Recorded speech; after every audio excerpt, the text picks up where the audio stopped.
decades of sci-fi telling us that AI is eventually going to kill us all. What does keep you up at night? I think there's three scary categories. There's a bad guy gets superintelligence first and misuses it before the rest of the world has a powerful enough version to defend.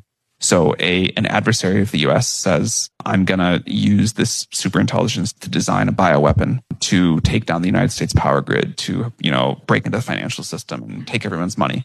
That's broad category one. I think that the bio capability of these models, the cybersecurity capability of these models, these are getting quite significant.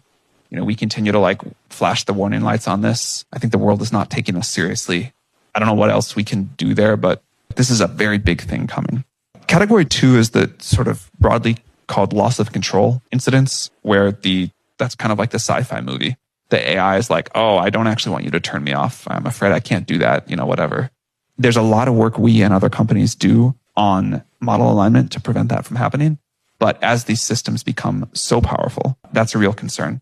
The third one is, to me, more difficult to imagine, but quite scary. And I'll explain what it is, and then I'll give a short-term and a long-term example. This is the category where the models kind of accidentally take over the world.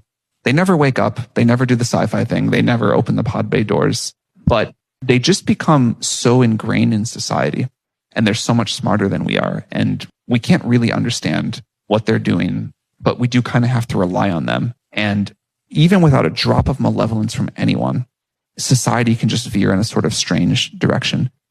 But this phenomenon, I think, is a really big deal. In the short term, you can see it where people we call this emotional over-reliance. People rely on ChatGPT too much. There's young people who just say, I can't make any decision in my life without telling ChatGPT everything that's going on. It knows me. It knows my friends. I'm going to do whatever it says.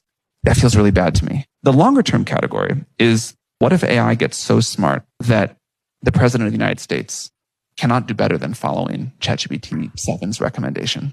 That might be the right decision in any individual case, but it means that society has collectively transitioned a significant part of decision making to this very powerful system that is learning from us, improving for us, evolving with us, but in ways we don't totally understand. So that's the third category of how I think things can go wrong.